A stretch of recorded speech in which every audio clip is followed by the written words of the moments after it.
Hello everybody, this is the Mind Matter podcast, and if you guys don't already know, we're trying to bring varied and interesting discussions around UNIP. So this is our whole idea, why we started this in the first place, and so that's what we do over here. We just try to bring guests over and try to dig into controversial or interesting topics that we may find. So by the way, my name is Rami. I'm a psychology student in UNIP, and I've been here for 3 semesters. And these are my colleagues over here, also from the podcast. My name is Naveen. I think I've been on this podcast before. So this is Friedi. I can also introduce myself, yeah. Well, my name is Friederike, but most people just call me Friedi, so Friedi it is.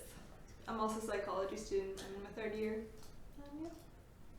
Let's get started. Alright, yeah, sure. So if you guys don't already know, today's topic is big data and how big data has been a part of our lives because of how social media and the information age has grown and was integrated into our society.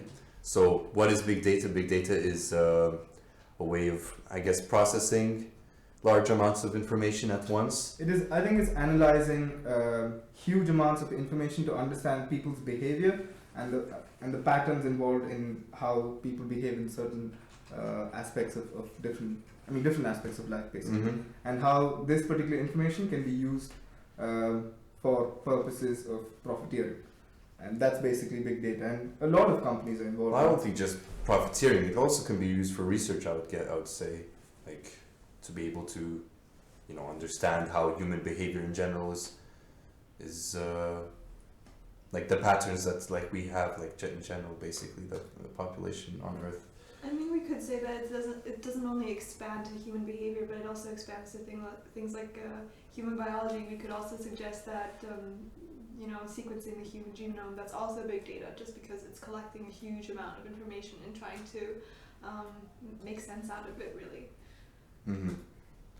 So from what I know, this whole idea of big data started in the 19th century by this dude in France. I'm going to get his name in a second, but he basically suggested that human behavior should be studied in a way that sciences are studied, basically how data is collected in sciences, all the methods that are being used there in biology or physics or whatever, and it should be applied on human behavior, and we should be able to read data and useful information from that.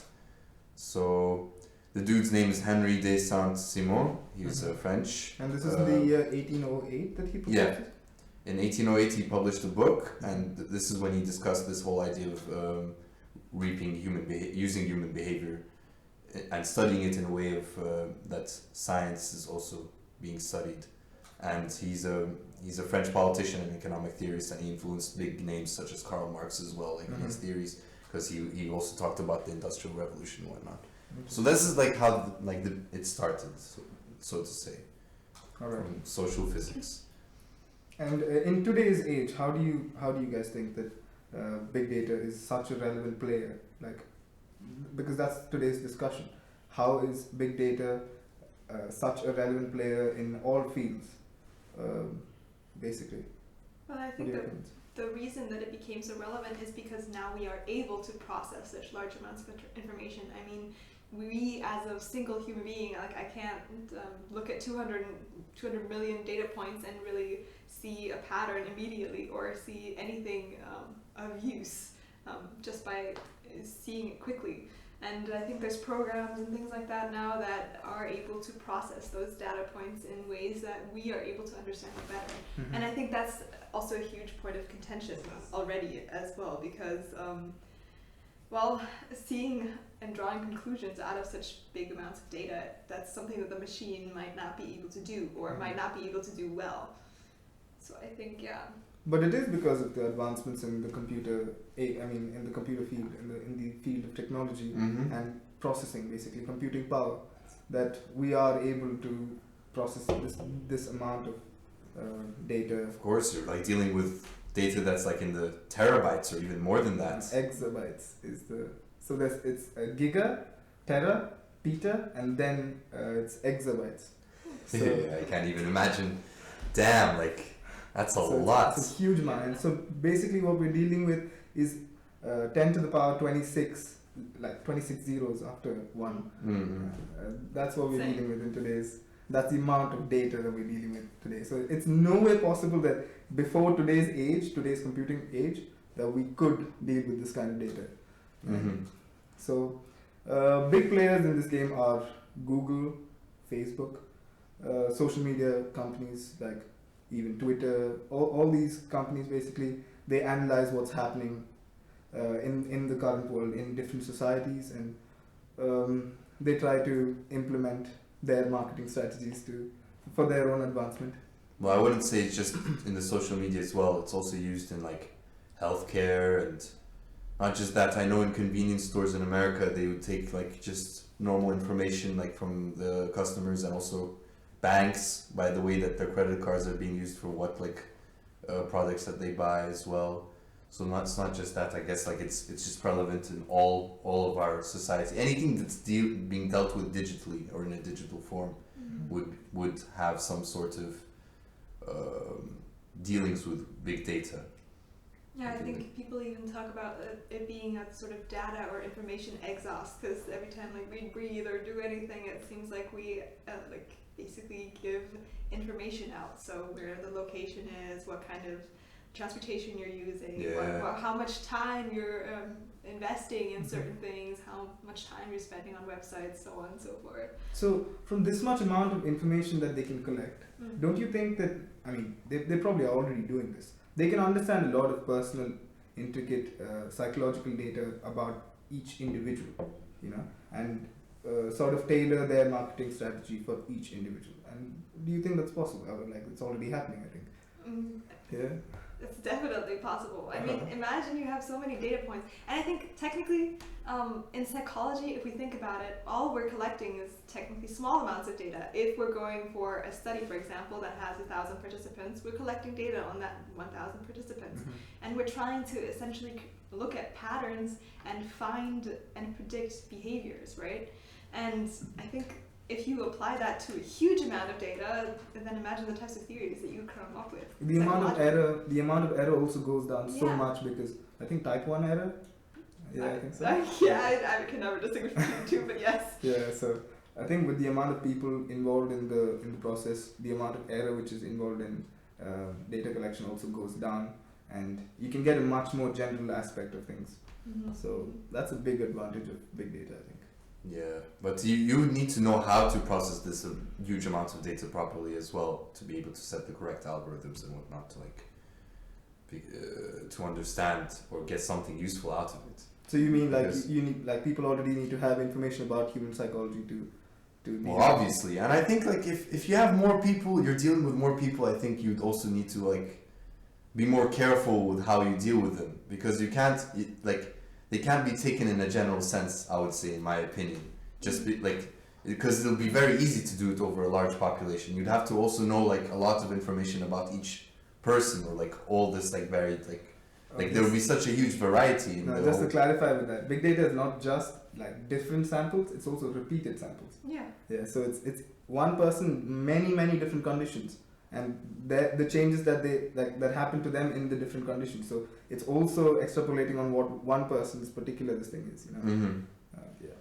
And about Facebook, the recent controversy about how Facebook has been involved in not protecting the user's information, which was involved in another company called Cambridge Analytica. Have you heard of this? Yeah. Yeah. And apparently Cambridge Analytica was involved in the political campaigns of many countries, and they are interested in expanding their sphere of influence to many other countries. And so this Channel 4 news, Channel 4 basically brought out a news report saying that it's a British news site, right? What, Channel 4? Yeah. Yes. I think even Cambridge Analytica is a British company which is based in London. Well, Cambridge. I mean, yeah. It could be. It could also be.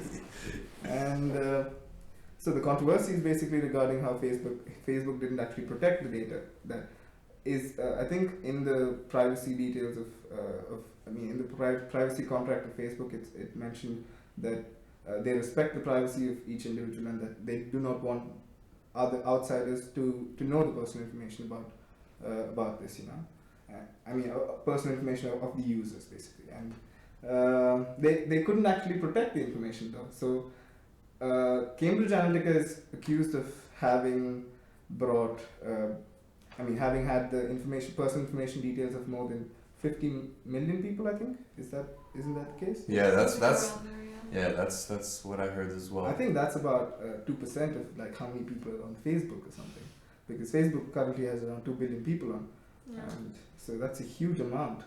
Wait, was it censored only in America by any chance, like all these 50 million users, or was this like all over the world? I'm not sure. I don't think the details of the information will be out like that, because that is also one of the personal information, so why would that be outside? That's true. It's just I was thinking it in the context of how you were going to get to it, I guess, like how it was used basically. I guess during our podcast we can finally get it. And guys want to pitch into how big data is affecting our lives otherwise? Well, I think that technically this sort of breach or this sort of information leak, I feel like it's not necessarily a leak. There's a lot of information that companies can collect on you without really you explicitly consenting to them actually collecting that information. And I was listening to an interview on the way here, and in that interview somebody said that it's going to turn from a debate of privacy to a debate of free will. So essentially, eventually, this type of big data will be able to predict all kinds of behaviors, and we will be able to predict everything from things like who is going to commit a crime to who is going to cheat on something, or to who is going to, I don't know. You mean cheat on somebody? Cheat on tests or anything like that. Okay. It's going to be probably. If you take it like further, I think so. It would probably beat that case. Yeah, and so eventually it'll be more of a debate of whether or not you can beat those odds and beat the statistics, rather than you protecting the privacy of your data. But in the U.S., in the context of the U.S., I think the Fourth Amendment gives the right of privacy to people, and many decisions have been made in U.S. courts regarding how the personal information. It's not really available. It's not supposed to be available for anybody to take and handle. So what are your opinions on this? Like, Facebook is using, a lot of other companies are using the personal information of people to analyze how they work. And this basically doesn't go well with the right to privacy. Well, yeah, that's true. But the thing is when you go on Facebook, people really post like everything that they do in their lives on there anyway, A lot of people do, I would agree, yes. And, well, I don't know, like, it's true that they shouldn't be able to misuse your information like that, but like, people should be aware of this in the first place, like, when you're willing to upload your information on the internet like that, you should be conscious of the fact that it could, like, there is a possibility that it might be misused, or like it might be mishandled somehow, or people can get to it in the first place. So I think it's a problem of like, why? Because like when this controversy happened with Cambridge Analytica, there was this storm of like a huge amount of people started to delete their accounts off Facebook. This is quite recent actually. Yeah. So like it just proves to show that like I guess not a lot of people really knew the direct implications of uploading your whole life on there and being so open on on a platform like that. So people are starting to regret this. Well, I would say so, like from the amount of people that are like deleting their accounts. But you are like, I think it's completely right. Like the companies have no right to misuse information like that. It's a question of ethics. Like how like you're putting your trust into like Facebook, and like you're putting your trust that they're not going to use it for something that other than like like their ads that are tailored towards you and whatnot. Well, I think, but okay, then you would have to define about how they would misuse your information. And the other thing is that if you think about it, they could use it for good, right? There is good uses for that type of information. Like I said earlier, there's psychological studies that you could go through with that type of big data and with that type of data that's collected. But it's not exactly easy distinguishing between what they're going to do well and what they're not. I mean, irrespective of the end goal of the information, I mean, of the accumulation of the information, if the accumulation of information is infringing on private lives, then it's still unethical, I think. Yeah, but then how exactly are you going to stop it? Okay, I think that it's completely impossible at this point to actually stop that flow of information, because let's say you do end up deciding that you don't want your privacy to be infringed upon at all. Mm-hmm. So what are you going to do? You're going to stop using a computer completely because somebody is going to be looking for what kind of, if not somebody, then an algorithm is going to be looking for what kind of sites you're looking up at and what kind of time you're spending on those sites. You're going to have to stop using any type of Google Maps, any type of location-based apps, because somebody is definitely tracking your location. Mm-hmm. And you're going to have to stop using any type of social media because definitely somebody is selling information from there. So you're going to have to live in a cabin in the woods. And I mean, what are you going to do? Yeah, go against social convention completely. But this will have to change on a large scale for us to rethink how we go about our daily lives and how we use our smartphones and stuff every single moment of our lives as well. That has to change completely for us not to do that. I think Facebook's business model itself is based on. I mean, we all use Facebook for free, right? And who pays for the amount of data that we upload on Facebook on their databases? Yeah, exactly. We do by selling our data to them. Mm. But the ethics of this is, as far as Facebook justifies it, I think, is for promotion of advertisements of other companies on Facebook. That is, I think, an okay kind of justification for me. But using this information selling this information to other companies, my personal information, I'm not really up for that. I mean, I do not want to live in the woods either, but I don't want my personal information, because I'll tell you, see, in the new age, there are certain tools that Facebook is investing on. And for example, on your phone, if you have Facebook open, even in the background, Facebook can basically see the content of other apps that are running. So this is really, really private information. You could actually have any really, really personal thing like running on your phone, and Facebook could actually have access to that when you're actually not giving access to Facebook in the first place. So I don't agree with this. Do you all? Well, obviously not. I would think so as well. This is major infringement on whatever you're doing, just your private life. And I don't know, people should be really aware of this, to be honest. I think this is a question of awareness, and that's when things are starting to change. Will start to change. Because this has been around for, when did social media really kick off? From the middle of the 2008, 2007. That's around when people really started to get on this thing. Mm-hmm. And yeah, people should just be more aware of it. I think we have a question from one of the audiences. Yes, we do. We have a question from a More War, and he or she asks, Fourth Amendment, yes, but what about the Patriot Act? On Facebook, you are not a customer, you're a product. Mm-hmm. That is it. Oh, by the way, this is Nikita. He's also part of the Mind Matter team. It's not just a voice from somewhere. Anyway, so the Patriot... Wait, Nikita, can you please repeat the latter half of the question? Yes, sure. Fourth Amendment, yes, but what about the Patriot Act? On Facebook, you're not a customer, you're a product. You're a customer, not a product. Either of you know about the Patriot Act? I'm not well versed. I'm not well versed in it either at all. Wait, hold up, I'll check it out. Go for it. But in the meanwhile, customer, not a product. So essentially, it's the other way around. We're not a customer, we're a product. Yes. Yeah. So it's basically what we were talking about earlier. Yeah. It's we are not paying for the amount of information that we store on the databases of Facebook, and so we end up paying for it by selling our information. Right. To Facebook. But the problem is, like I mentioned earlier, the ethics that is associated with this, the maximum that I would personally allow them to do is give this information for advertisement analytics. So that companies who want to advertise on Facebook can see their market properly and analyze their market properly and reach out to the correct audience. That's a good way.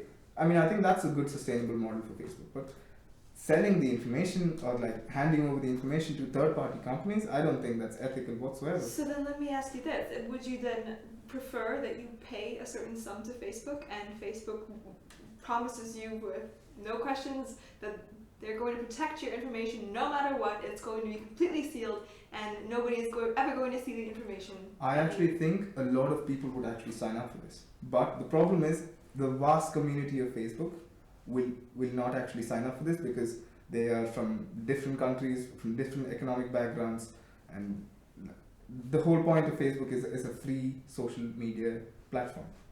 And so I think a lot of people would actually sign up with the thing that you were talking about. Yeah, as in you pay a little bit of money and then your information is secure. I wonder if there's going to be like companies popping up that end up like promising that to you. Yeah, but it's like, just based on trust anyway. Like that's what I'm saying. Yeah. Exactly. So you never know at all.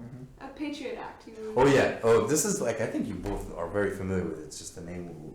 I don't know why I didn't remember it either. It's concerning when George Bush was president of America, when the 9/11 attacks happened and the anthrax attacks. Yeah, George W. Bush. Yeah.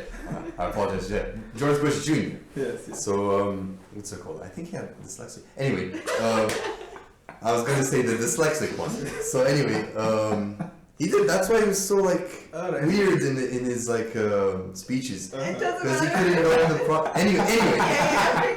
I just want to know because he's just so funny. I remembered it. Anyway, the Patriot Act deals with the fact that that after the 9/11 attacks, the government has the rights to, under the guise of terrorism, if they suspect that there's terroristic attacks, or sorry, there's a terroristic activity being involved in this, like with a person basically. So basically, they have the right to wiretap him and survey him and basically like reach his privacy. Like, yeah, and this is all called like pre 9/11 and post 9/11. This is divided into this entire thing, you know. So I think 9/11 was an important factor in determining where privacy sort of went a little behind. So surveillance was increased to a whole new level after 9/11, and that's actually a good point. Thank you for bringing that up. Yeah, that was a really good question because of this, they're allowed. Well, under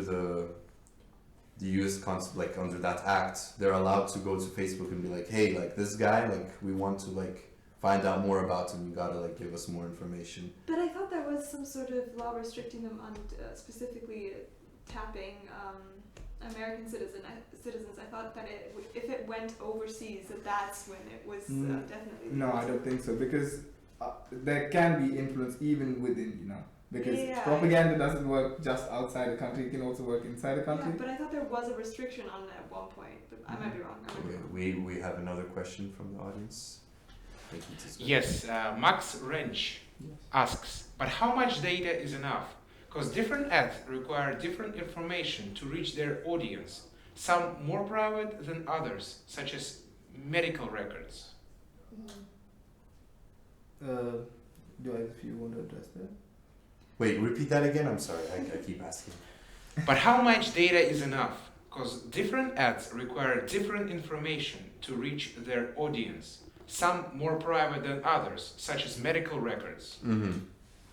I mean, I would say no amount of data is enough in today's age. As much more data is more, like it gives more relevant information about people. Well, if we go back to the psychological studies as well, the more data you have, the better. So any, like, no amount is going to be enough, per se. But I think it really does reach beyond. But I think the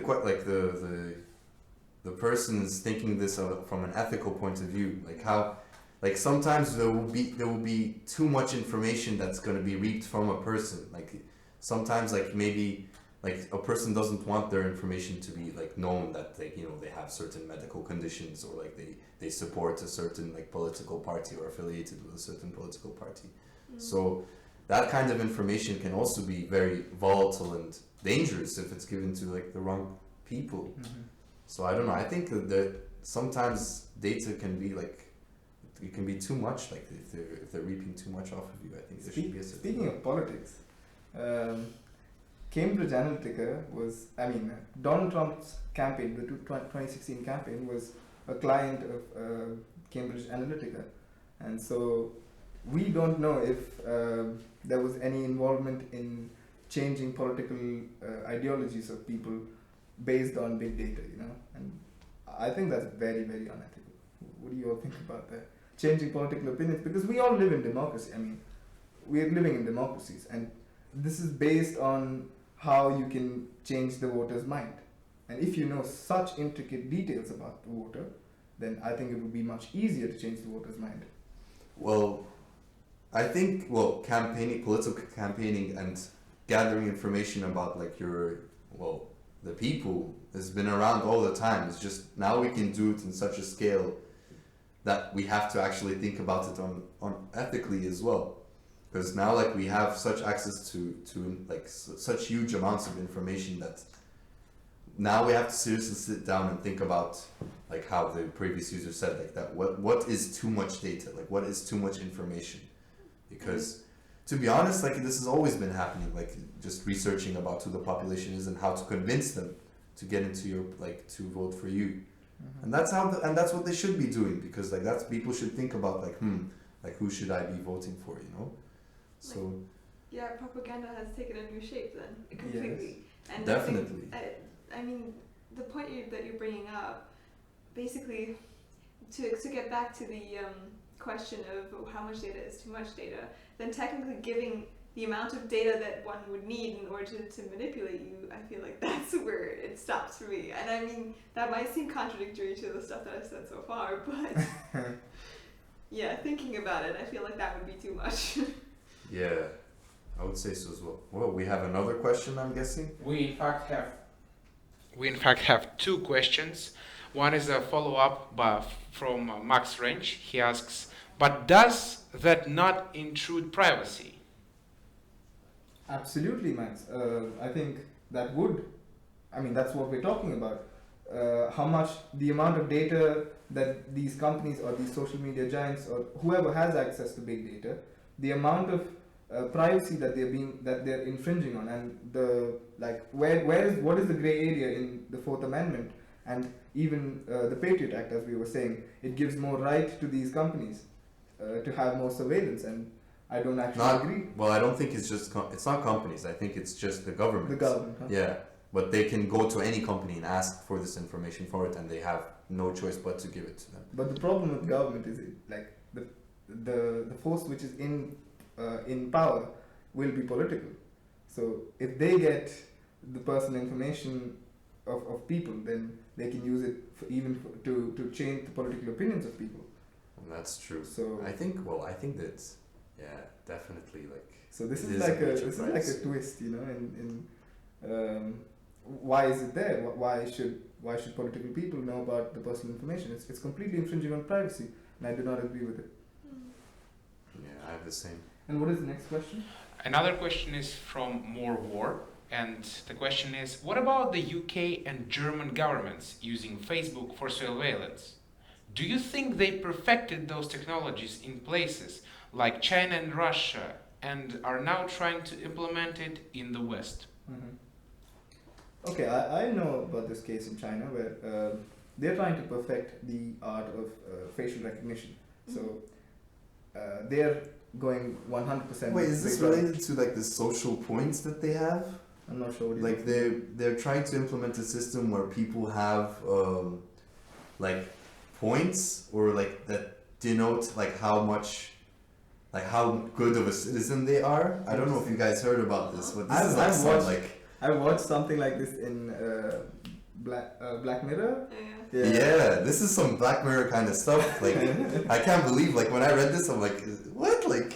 Isn't this fake or something? How is this true? But yeah, I think this might relate to that. Yeah, so basically they're trying to perfect the art of facial recognition and implement it in all kinds of surveillance activities. I've heard that there was a party there where they were giving away free beer or something, and they caught 4 or 5 criminals trying to get in because there were surveillance cameras at each entrance. That's crazy. So, yeah, and there was one of the videos that we had watched from the BBC, I think it was called The Age of Big Data, there was one guy in there that was trying to predict who would commit a crime and who wouldn't, and his model was China. He said, oh yeah, China is the best in this industry, and he wants to model everything after them. So I feel like there is an inspiration there for sure. See, the thing is, the Chinese Communist Party does not have anyone to question.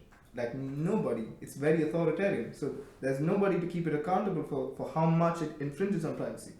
And so if this can be used as a model for Western democracies to how to infringe on people's information without the people getting to know that, then of course, yeah, this can be used for the political interests of Western democracy. I mean, okay.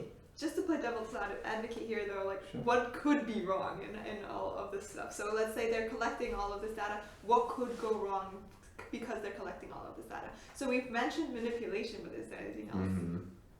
I think manipulation's a huge part of it, but I agree, but like, what else could there be? I mean, because there's so many good parts too. Because I can argue that, hey, you know what, being able to, I don't know, predict who is going to commit suicide is a great thing because I can prevent it. Or being able to predict who is going to commit a crime eventually might be a good thing too, so that, hey, that crime doesn't get committed. Maybe it's really bad. Or maybe something. Okay, go ahead. Sorry. No, sorry. go ahead.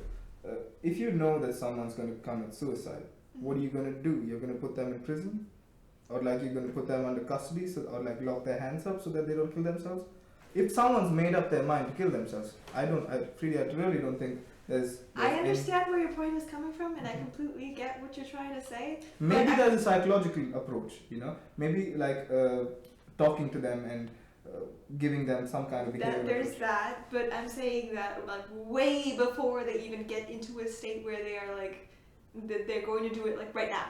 Way before they get into that, you can say, hey, you know what, this person is at risk of trying to commit suicide in the future, and try to prevent it from that point on. You understand what I'm saying? But like it's I'm not saying they made up their mind yet, but like if you have that amount of data, it's possible you were able to predict it from way earlier on. You can tell who needs the help, who needs to be talked to more, and who needs to be like. Yeah. But the problem with that is it's still infringing on private details. I completely agree. And how is that? How's that? But you're saving lives. But the thing is, I'm like devil's advocate here, just so we may be clear about that. Saving lives at the cost of, at the cost of privacy. I don't know. It's a very unbalanced scale there. I really don't know what to. I think it's based on the society where it's implemented on. If they value good things, they're gonna do good things with it. You know, like just. Like nuclear power, for example. Like with nuclear power, you can either create energy that can be used, throughout the country. But it wasn't created for that. Exactly. The thing is, it all depends on the society and on the context and how, why are they using it for? It's just knowledge can be just as useful and as dangerous, at the same time. So going back to the law thing, what if the society decides to go you know what, we're going to predict it even before it happens. They decide to, all right, we'll just start to watch for people who are potentially dangerous and start locking them up or blocking their opportunities to advance in their society. Again, going back to China, this is what this social points is going to be like. If you committed a crime or a petty theft or something, it'll go down and it'll be to the point that, from what I read, was that you won't be able to leave the country, you won't be able to buy airplane tickets, you won't be able to buy certain products. People will get warnings as well. When you call them, will be warning, you're calling someone who has a low social point status, be careful. So you see, it depends, in my opinion, it depends on what the society values and the context that the society uses this in. So it's just knowledge, it's just basically how they play with it. And I think that actually comes back to another limitation of big data, doesn't it? Because those are the types of conclusions that you essentially end up drawing from individuals that technically apply to the masses.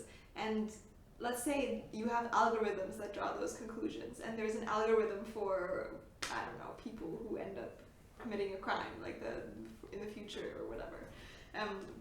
There's still a slight possibility that the computer or the algorithm doesn't have the same type of intuition that a human being might have. Mhm. So like if somebody has committed petty theft like 5 billion times, but they did it every single time for like a really, really good reason.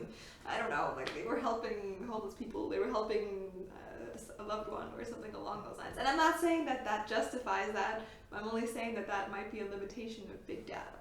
Definitely, I would say so as well. I think we have another question. Yes, we do. More War, once more, asks, what Hey. about companies using your porn history to blackmail you? Interesting question. Is it interesting? Blackmail in general is something we haven't touched on yet. I was talking about how manipulation is definitely one of the dangers, but blackmail might also be a big other one. Mm-hmm. Definitely. But I think they're interlinked, no? If someone's blackmailing you, then they're also manipulating you.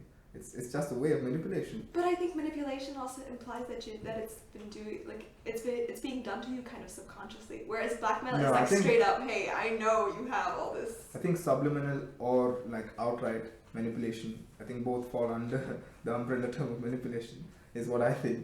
Well, I mean, I don't want to argue the definition of manipulation, but But this is concerning service providers. No, I don't think like I don't know.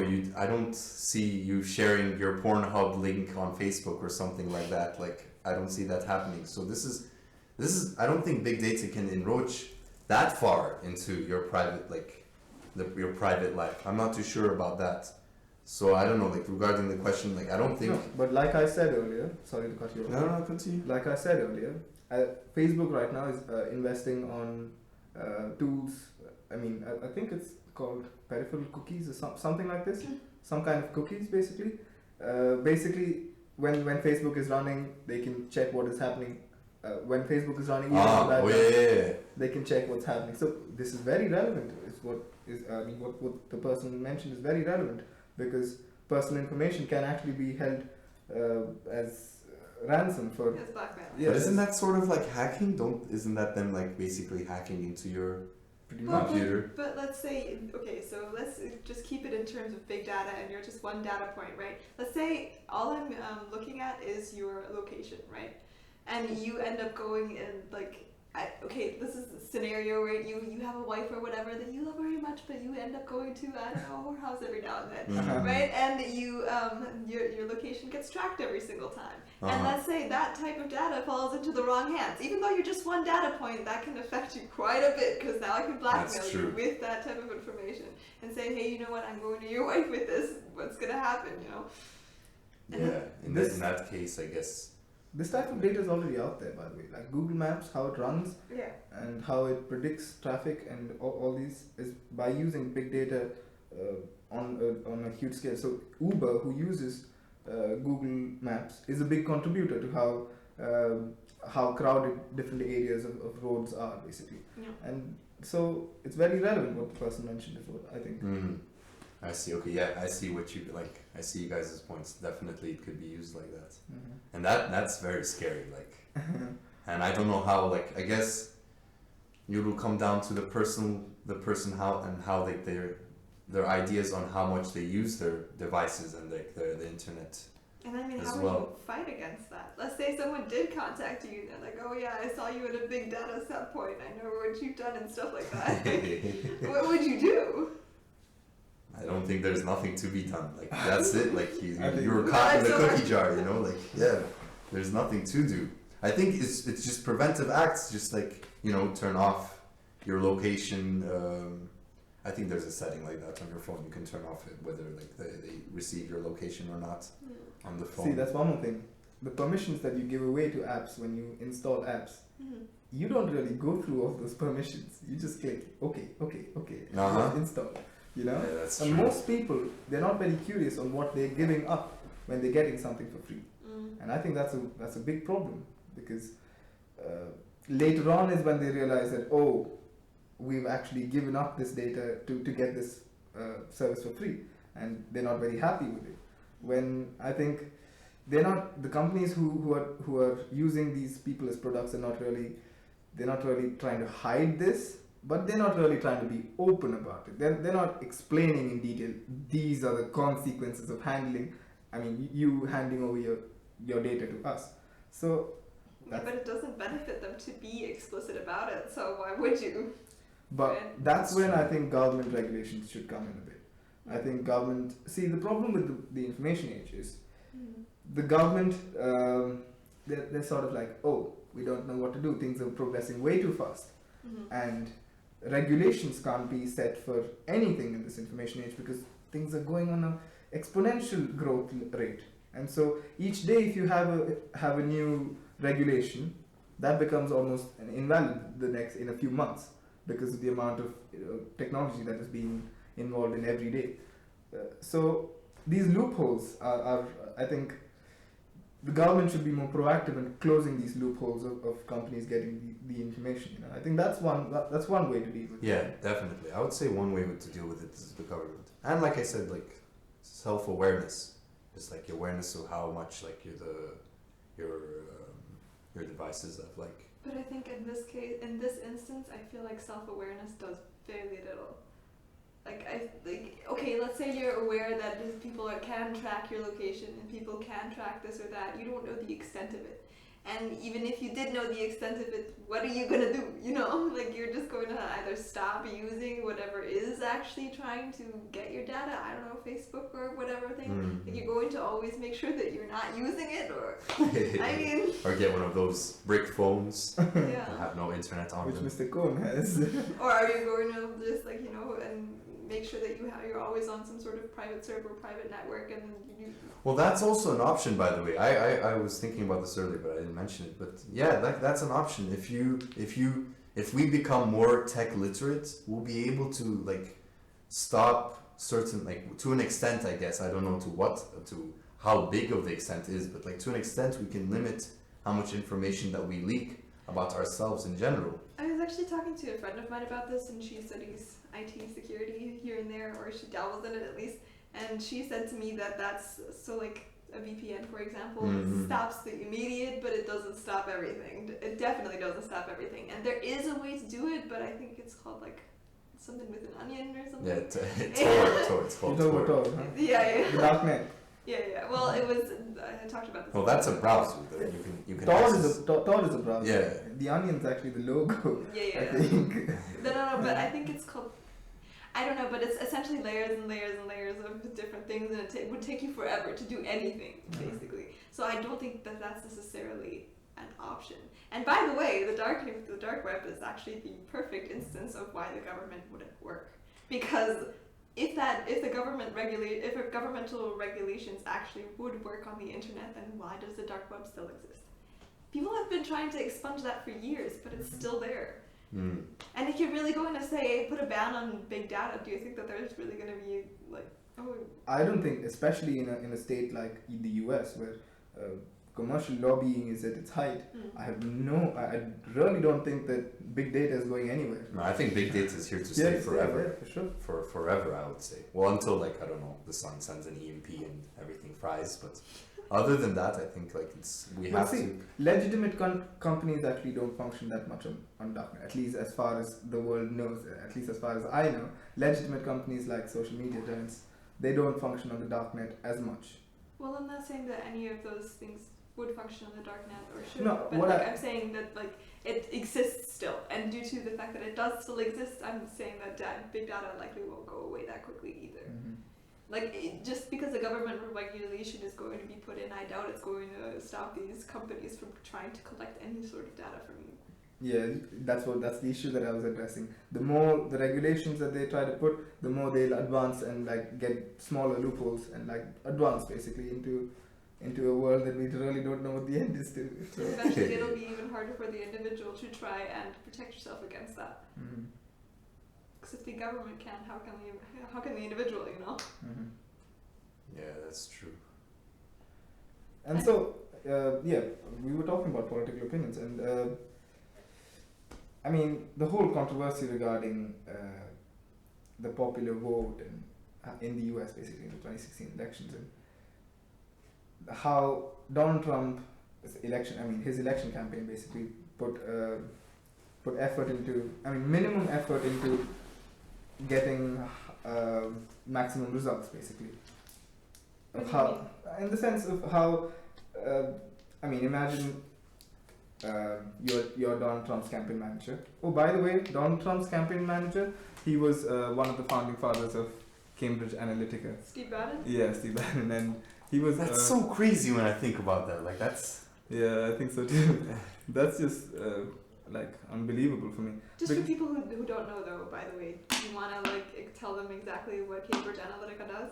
So yeah, Cambridge Analytica is a big data giant who takes massive amounts of data and tries to influence the political and behavioral patterns of people. And they openly admit this on their website. And what is that parent company? SLC. SLC, yes. SLC Group. And this entire company basically admits to changing political opinions, and so that's quite controversial. I don't think in a democracy political opinions should be changed like that. I think that should be regulated. Oh, that's actually a good point. Do you think democracy is like deteriorating as a result of big data? I think that's a valid point. Because see, the more you can influence the individual, the lesser the power of the individual is. So democracy actually sort of dissolves into big data, I think, because of its influence on people. But this is due to how suggestible the general populace is, I would say, like to just information. I guess, well, I don't know, like I would think people should be more informed in general. A psychologist should try to work against it.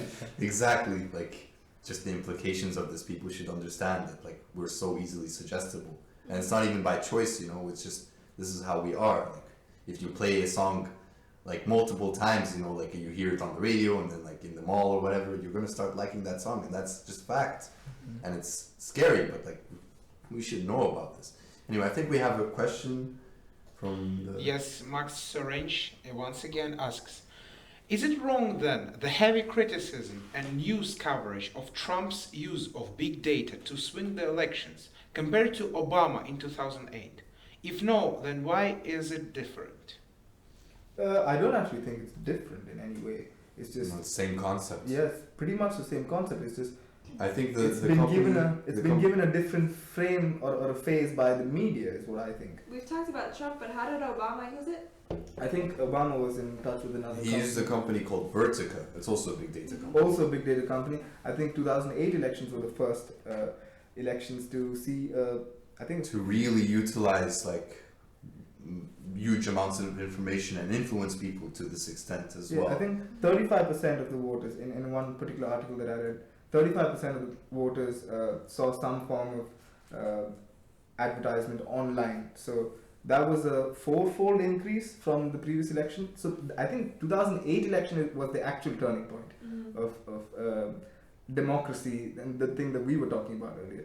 And it's just not addressed. It's not much different from 2016 elections. It's just not addressed as much because I think the media just puts another frame on it. Well, and it's so recent. Like when it happened in 2008, I don't think people really understood how this works in general. Even the people who were doing this in the first. I feel like nobody reported on it, to be entirely honest. Before I was in this frame of research, I didn't even know that Obama had used it, which is kind of crazy. I mean, why do you guys think that is? I mean, why report on it so much with Trump and why not with Obama? Well, as I said, it wasn't used to that. I think Facebook started to become that popular around then, and like Naveen said, it's around 35% of the voters.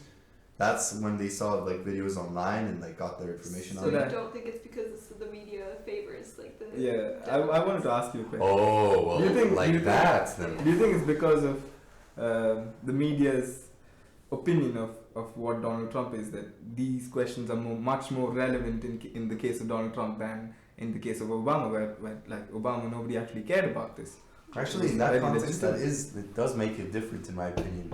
I would say, like you said, like that he was a Democrat and Trump was a Republican, and that's that whole controversy around Trump running, and how what's it called? How he got into the elections, how he won the elections in the first place, and how people for some reason, well, not for some reason, but how the news reported a huge, overwhelming victory for Hillary, and people really thought that Hillary was going to win, and then how Trump made it into office. And that already sparked such big controversy, and that's why he was put just under a microscope, and everything was just scrutinized. even how like his campaigning was happening, basically. So then let me ask you this: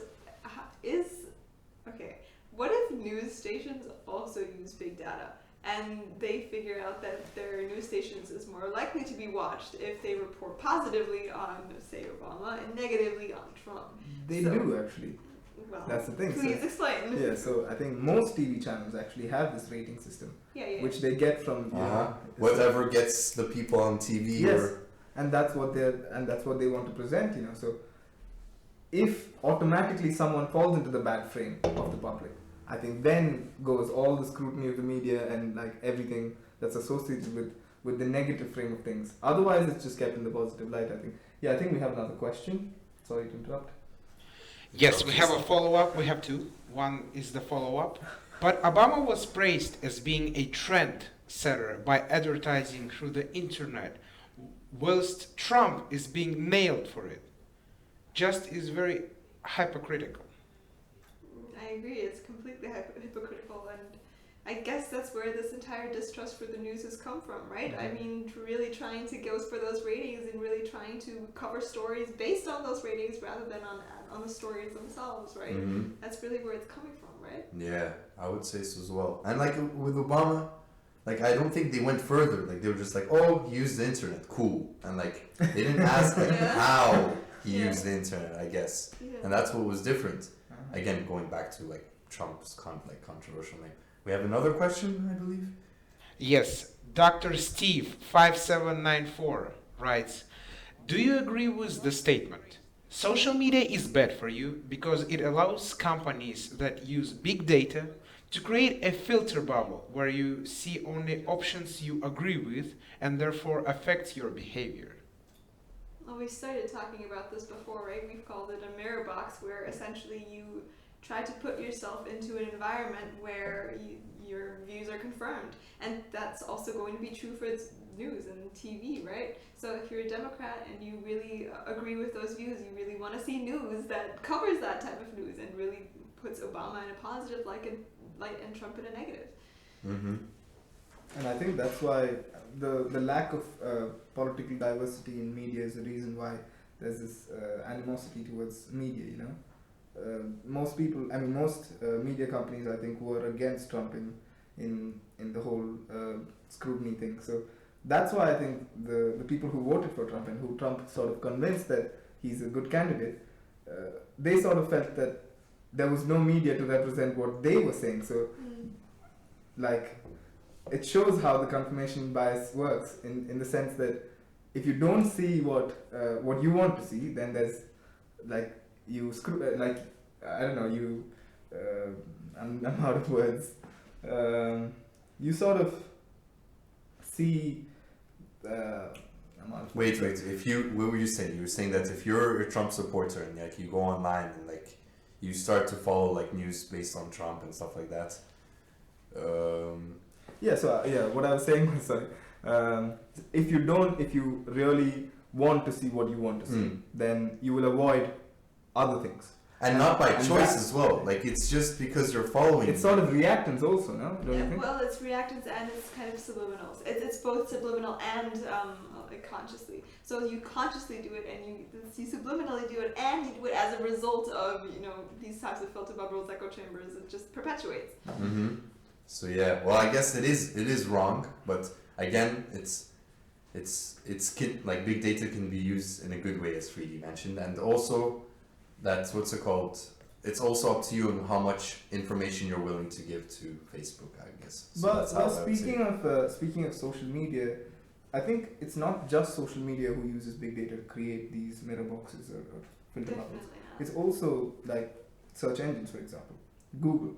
They look forward. They actually proactively search for things that you are interested in, and they give you results which are tailored for you. So essentially creating a filter bubble for you, like this perfectly tailored for you. And I think that's not how it should be. There should be diversity of opinion, and people should be able to sort of go through opinions too. Mm-hmm. Then do you think eventually the world where at least countries will be involved in a filter bubble at some point? So let's say we're moving very heavily towards democracy and not democracy, what is it called?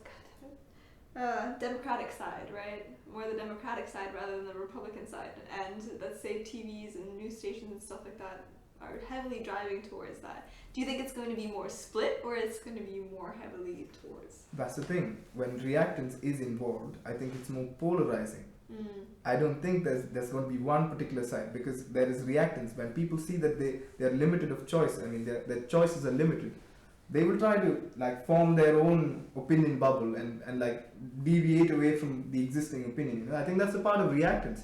Yeah. Well, I think we'll answer this last question, probably wrap up with this last question as well. Yeah, I think this one is good. Jonathan Lyra asks, who's that guy with the sexy manly voice asking for a friend? Well, which one? There are two sexy men over here, so I don't know who you're referring to. So I don't know. I'll say my name, Rami, and this is Naveen. I don't think so. I hope your friend, like, I don't know, is having fun over there. Listening. I don't think that's a relevant question. Let's wrap up. Just so for clarification, the voice is Nikita. He's our editor and he's helping us out. Oh yeah, and then there's Nikita stuff as well. Yeah. You totally forgot about it. And yeah, so let's wrap up. Thank you for listening to us. Wait, do you guys want to do some concluding statements?